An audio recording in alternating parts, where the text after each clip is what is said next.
नमस्कार दोस्तों, आपका स्वागत है आपके अपने रिटेन ज्ञान चैनल में। आज हम उत्तराखंड जुलाई मंथ के करंट अफेयर करेंगे। ये एग्जाम्स में काफ़ी ज़्यादा पूछे जाते हैं, तो हम इन्हें स्टार्ट करते हैं। और कहा जाता है कि सफलता का कोई मंत्र नहीं होता, यह तो सिर्फ परिश्रम का फल होता है। तो हम यहाँ परिश्रम कर लेते हैं और सफलता का फल हमें खुद ही मिल जाएगा। तो आइए आज का सेशन स्टार्ट करते हैं। क्वेश्चन नंबर फर्स्ट देख लेते हैं कि स्वच्छता सर्वेक्षण 2024 में उत्तराखंड की कौन सी नगर पंचायत टॉप पर रही। तो इस बार जो नगर पंचायत टॉप पर रही है वो रही है लाल कुआं। तो लाल कुएं का इस बार पहला रैंकिंग था। ये जो इस तरफ आप देख रहे हैं प्रदेश की रैंकिंग है और ये राष्ट्रीय रैंकिंग है। अगर हम प्रदेश में देखें तो लाल कुएं का पहला रैंकिंग है और राष्ट्रीय रैंकिंग की बात करें तो इसका कितना है 54 रैंकिंग है। सेकंड नंबर पर रुद्रपुर, तीसरे नंबर पर मसूरी, फिर डोईवाला, देन पिथौरागढ़ और छठे नंबर पर कौन रहा, भीमताल रहा। और ये इनकी राष्ट्रीय रैंकिंग हो गई। जैसे रुद्रपुर की 68, मसूरी की 169, डोईवाला की 299, पिथौरागढ़ की 177 और भीमताल की 350। तो जैसे आपको पता है कि इंदौर जो है वो हमेशा ही फर्स्ट नंबर पर रहता है। तो इस बार 8वीं बार इंदौर ने ये खिताब फिर से अपने नाम कर लिया है। कौन सा? स्वच्छ भारत मिशन का। देन हम देख लेते हैं सेकंड क्वेश्चन, ऑपरेशन क्लीन का मुख्य उद्देश्य क्या है। क्लीनिंग का मतलब होता है सफाई करना, जैसे हमें पता है। तो राज्य को नशा मुक्त बनाना और नशीली दवाओं पर कार्रवाई करने के लिए उत्तराखंड सरकार ने ऑपरेशन क्लीन जो है ये शुरू किया है। तो इसे जो शुरू किया गया वो हमारे मुख्यमंत्री पुष्कर सिंह धामी के आदेश पर किया गया और इसमें जो है जो नशीली दवाएं हैं उनके निर्माण और बिक्री पर भी कड़ी निगरानी रखी जाएगी। नेक्स्ट क्वेश्चन देख लेते हैं, क्वेश्चन नंबर 3। वर्ष 2025 में इंद्र मणि बड़ौनी सम्मान किसे प्रदान किया गया। तो इस बार का जो इंद्र मणि बड़ौनी पुरस्कार है वो हमारा किसे दिया गया है, तो वो दिया गया है विजय जरधारी जी को। तो option number C is the right answer. तो विजय जरधारी जी को इस बार का इंद्र मणि बड़ौनी पुरस्कार से सम्मानित किया गया है और आपको पता होगा कि उन्हें बीच बचाओ आंदोलन के संयोजक के रूप में भी जाना जाता है। तो इस यह जो सम्मान दिया गया इसमें जो है 51,000 रुपीज दी जाती है, एक स्मृति पत्र दिया जाता है और एक जो है स्मृति चिन्ह और अंगवस्त्र प्रदान किए जाते हैं। नेक्स्ट देख लेते हैं क्वेश्चन नंबर 4। तो उत्तराखंड निवेश उत्सव 2025 का आयोजन जो है किस शहर में किया गया। तो उत्तराखंड निवेश उत्सव 2025 का जो आयोजन है वो कहाँ किया गया, रुद्रपुर जो है जिले में। तो रुद्रपुर में उत्तराखंड निवेश उत्सव 2025 का आयोजन किया गया। तो सरकार ने 1 लाख करोड़ रुपए, तो 1 लाख जो करोड़ रुपीज है उसका निवेश किया और ये एस्टिमेट लगाया जा रहा है कि इसमें जो है 81,000 जो है रोजगार का सृजन होगा। ये काफी अच्छी बात हो जाती है हमारे लिए, क्योंकि रोजगार की समस्या आपको पता ही है कितनी ज्यादा है। क्वेश्चन नंबर 5 देख लेते हैं कि मिस उत्तराखंड 2025 का खिताब किसने जीता। इस बार का जो मिस उत्तराखंड का खिताब जीता है वो किसने जीता है, आपका स्मृति रावत ने। तो यहाँ पर कई बार पूछा जाता है कि कोई भी व्यक्ति अब अगर चर्चा में रहा है तो उनका जो निवास स्थान पूछा जाता है। तो ये कहाँ की हैं, ये पौड़ी गढ़वाल जिले की हैं और इनके गांव का नाम है चौंदकोट गजेरा गांव। तो इन्होंने 2025 का जो है मिस उत्तराखंड का खिताब जीता है। तो यहाँ पर अगर हम सेकंड रनर अप की बात करें तो वैष्णवी लोहानी और आंचल जो है सेकंड रनर अप रही थी। और ये जो है देहरादून के रायपुर रोड के हयात सैनिटरी में इसका आयोजन किया गया था। नेक्स्ट देख लेते हैं क्वेश्चन नंबर 6। मुख्यमंत्री सौर स्वरोजगार योजना किस राज्य द्वारा लागू किया गया। तो ये किसके द्वारा लागू किया गया है, उत्तराखंड सरकार के द्वारा। ये इस बार जो है बेसिकली महिलाओं के लिए किया गया है और जो महिलाएं इसमें जुड़ेंगी उन्हें सौर सखी भी बोला जाएगा। क्या बोला जाएगा? सौर सखी। तो जो महिलाएं से जुड़ेंगे सौर सखी हमने अब देख लिया और इसका लक्ष्य जो है 2027 तक 2500 मेगावाट सौर क्षमता हासिल करना है। और यहाँ पर हम देख लेते हैं, इम्पोर्टेंट है जो इसमें इस परियोजना में 20 से लेकर 200 किलोवाट तक का जो परियोजना होगी उसमें सरकार 20 से 50% तक का क्या देगी? अनुदान देंगी। अनुदान पूछा जाता है तो इम्पोर्टेंट हो जाता है। तो जब भी 20 से 200 तक का जो है किलोवाट तक की परियोजनाएं होंगी तो सरकार इसमें कितना देगी? 20 से 50% तक जो है अनुदान रखेगी और इसमें जो है प्रशिक्षण भी दिया जाएगा इसके लिए। किसके लिए? मुख्यमंत्री सौर स्वरोजगार योजना के लिए। नेक्स्ट क्वेश्चन देख लेते हैं। क्वेश्चन नंबर 7, ऑपरेशन कालनेमी का मुख्य उद्देश्य क्या है? तो यहाँ पर आपने देखा होगा कि कई जो फर्जी जो है साधु या ढोंगी होते हैं वो कई बार बहुत सारे लोगों को ठग देते हैं। तो उन पर कार्रवाई करने के लिए, क्योंकि इससे जो है हिंदू धर्म पे काफी ज्यादा बुरा असर होता है, तो इसके लिए सरकार ने फर्जी साधुओं एवं ढोंगियों पर कार्रवाई करने के लिए ऑपरेशन कालनेमी शुरू किया है। तो इसमें क्या होगा? उनको केवल हिरासत में ही नहीं बल्कि उन पर जो है गिरफ्तारियां भी की जाएंगी अगर ऐसे लोग पकड़े जाते हैं तो। और अब आप बोलेंगे कि कालनेमी ही क्यों रखा, या भी क्वेश्चन पूछा जाएगा कि कालनेमी ही क्यों रखा।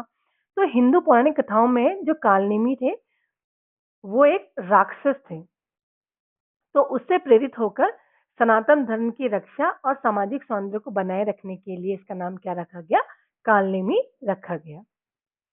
नेक्स्ट क्वेश्चन देख लेते हैं। क्वेश्चन नंबर 8, तो 3500 साल पुरानी ताम्र मानव आकृति उत्तराखंड के किस स्थान से प्राप्त हुई है? तो ये हुई है आपके भीमताल मेहरा गांव से प्राप्त हुई है। तो ये जो है जो उत्तर सिंधु सभ्यता की करीब जो 3500 साल पुरानी ताम्र आकृति भीमताल मेहरा गांव से प्राप्त हुई है। अगर इसके वजन की बात करें तो ये 2 किलोग्राम और 400 ग्राम की है और लेंथ की बात करें तो 22 सेंटीमीटर तक है और अगर विड्थ की बात करें तो 28 सेंटीमीटर तक इसकी विड्थ है। इस मूर्ति में ये बताया गया है कि इसमें मूर्ति में आंख, कान, नाक और मुख नहीं है। एक चपटी मूर्ति एक छायाचित्र सरेखी है। तो इसको अब जो है इस मूर्ति को संग्रहालय में संरक्षित किया गया है ताकि जो हमारे आने वाले लोग हैं वो इसके बारे में जानकारी जुटा सके। नेक्स्ट क्वेश्चन देख लेते हैं। क्वेश्चन नंबर 9, तो पूनम बिष्ट असवाल ने वर्ल्ड पुलिस गेमिंग में जो है स्वर्ण पदक जीता है। तो वो किस गेम से रिलेटेड है? वो है करती हैं आपकी बॉक्सिंग।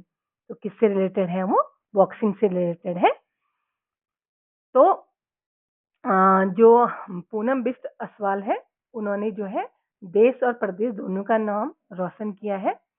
तो उन्होंने जो है 30 जून से जो 6 जुलाई तक अमेरिका में जो वर्ल्ड पुलिस गेमिंग में स्वर्ण पदक जीता था और ये मूल रूप से कहाँ की है? नैनीताल की। मैंने अभी आपको बोला था कि निवास स्थान मोस्टली पूछा जाता है तो इम्पोर्टेंट मार्क कीजिएगा। और इन्होंने इससे पहले भी कई बार राष्ट्रीय अंतर्राष्ट्रीय पदक जो है अपने नाम कर लिए हैं और हाल ही में अमेरिका में जो गोल्ड जीतने से पहले इन्होंने 2024 में all India police racing cluster में भी स्वर्ण पदक अपने नाम किया था। तो किन्होंने? पूनम बिष्ट असवाल के द्वारा। देन देख लेते हैं क्वेश्चन नंबर 10, ऑपरेशन भलछौ का मुख्य उद्देश्य क्या है? जैसे हम बोलते हैं कि आप अच्छे हो, तो इसका मुख्य उद्देश्य है कि कई बार आपने देखा होगा कि आजकल जैसे रोजगार के लिए या बच्चों को पढ़ाने के लिए लोग बाहर चले जाते हैं तो उनके जो माँ बाप होते हैं वो घर में अकेले रह जाते हैं। तो एकल बुजुर्गों और वरिष्ठ नागरिकों से मिलने और उनकी समस्याओं को जानने के लिए एक ऑपरेशन चलाया गया है भलछौ। ये काफी ज्यादा इम्पोर्टेंट ऑपरेशन हो जाता है। वैसे भी अगर हम समाज को देखें तो इसकी काफी जरूरत है क्योंकि लोग कई बार अकेले रह जाते हैं, अकेला फील करते हैं। तो ये किसके लिए किया गया है कि जो बुजुर्ग हैं उनसे जो है उनका जो है कुशलता और उनकी समस्याओं को जानने के लिए ऑपरेशन वॉलचर स्टार्ट किया गया है। इसका उद्देश्य क्या है? पुलिस और समाज में जो बुजुर्ग वर्ग है उनके बीच में संपर्क बढ़ाना और उनकी भलाई को सुनिश्चित करना। नेक्स्ट क्वेश्चन देख लेते हैं, क्वेश्चन नंबर 11। राष्ट्रीय स्वच्छता सर्वेक्षण 2025 में उत्तराखंड राज्य की किस छावनी परिषद ने जो है प्रथम स्थान हासिल किया है? तो ये किया है आपका लैंसडाउन डाउन छावनी परिषद ने। तो लैंसडाउन छावनी परिषद ने जो है जो हमारी 9 परिषदें हैं उसमें जो है पहला स्थान हासिल किया है। और अगर देश भर में बात करें तो इसका 70वां स्थान है। तो ये पूछा जाता है कि इसकी देश भर में कौन से स्थान है। पिछली बार जो है उनका स्थान 24वां था, तो इन्होंने 7 अंकों की छलांग लगाकर इस बार कितने कौन से रैंक पर आ गए हैं? 17वीं रैंक पर। तो इसके लिए उन्होंने एक मोबाइल एप्लीकेशन भी लॉन्च किया था जिसका नाम है कुर्रल। और इसमें जो है जो सफाई के कार्य हैं उसका रियल टाइम मॉनिटरिंग करना और जो आम पब्लिक है उनकी, क्योंकि आम पब्लिक की भागीदारी के बिना मुश्किल हो जाता है, तो उनकी भी भागीदारी के लिए प्रतियोगिताएं, सेमिनार और जनसंवाद जैसे कार्यक्रमों का इन्होंने आयोजन किया था। तो इन सब कठिन परिश्रम के बाद उन्होंने लैंसडाउन छावनी परिषद ने इस बार राष्ट्रीय स्वच्छता सर्वेक्षण में पहला स्थान हासिल किया है। हम नेक्स्ट क्वेश्चन देख लेते हैं, क्वेश्चन नंबर 12। उत्तराखंड के किस कंटोनमेंट क्षेत्र में हिमालय एस्ट्रल ऑब्जर्वेटरी का उद्घाटन किया गया? तो ये किया गया ऑप्शन नंबर बी, रानीखेत में इसका उद्घाटन किया गया है। 13वें क्वेश्चन की बात करें तो उत्तराखंड में जल सखी योजना का मुख्य उद्देश्य क्या है? तो इसमें भी जैसे सौ रोजगार में हमने महिलाओं को की जो आर्थिक स्थिति है उसमें सुधार के लिए उससे जोड़ा है। तो इसमें भी ग्रामीण महिलाओं के आर्थिक रूप से उनको सशक्त बनाने और जल प्रबंधन में शामिल करने के लिए जो है जल सखी योजना का जो है शुरुआत किया है इसके द्वारा, उत्तराखंड सरकार के द्वारा। तो इसका आयोजन जो है पुष्कर सिंह धामी द्वारा किया गया और इसका लक्ष्य जो है क्या है कि महिलाओं को आर्थिक रूप से सशक्त बनाने और ग्रामीण क्षेत्र में पानी की आपूर्ति योजनाओं को के रखरखाव से जोड़ने के लिए शुरू किया गया है। और जैसे जो जल जीवन मिशन है उसी के जल जीवन मिशन ये भी उसी का एक हिस्सा है, क्योंकि इसका उद्देश्य भी क्या है? देश में हर ग्रामीण घर में जल पहुंचाना है।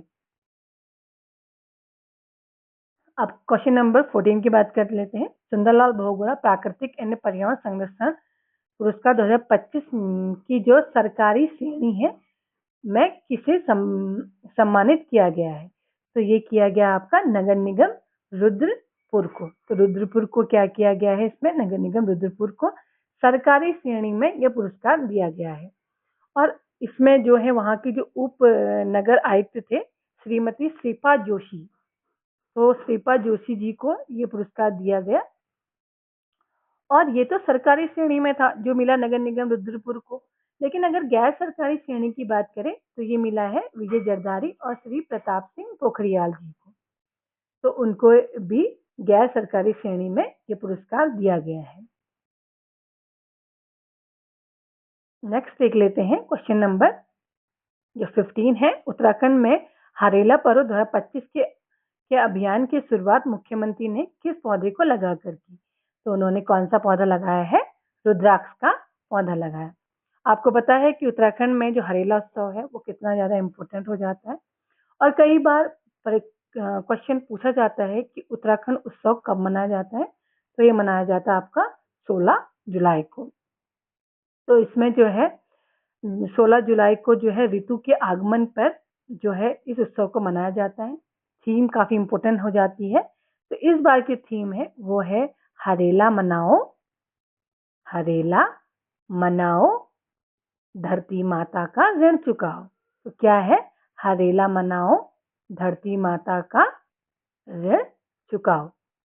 तो इस बार का ये थीम है, काफी इम्पोर्टेंट हो जाता है। एक बार मेरे साथ फिर से रिपीट कीजिएगा, हरेला मनाओ, धरती माता का ऋण चुकाओ, ये इस बार की थीम थी। तो इसके अंतर्गत जो है 13 जिलों में 8.13 लाख से अधिक वृक्षारोपण किया गया और ये जो है एक त्योहार के दौरान इतना वृक्षारोपण का जो है सबसे बड़ा जो प्रयास था ये इस बार का। और इस अभियान में मुख्यमंत्री ने एक पेड़ माँ के नाम अनुरूप का भी आयोजन किया है। तो क्या किसका आयोजन किया है? किसके अनुरूप आयोजित किया गया है? एक पेड़ माँ के नाम के पहल के नाम से। तो ये था हमारा आज का सेशन। आई होप आपको समझ में आया होगा। अगर आपको वीडियो अच्छी लगी, समझ में आई या फिर आपके एग्जाम्स के लिए आपको ऑथेंटिक लगी तो हमें सपोर्ट कीजिएगा, लाइक कीजिएगा, सब्सक्राइब कीजिएगा। Thank you for watching.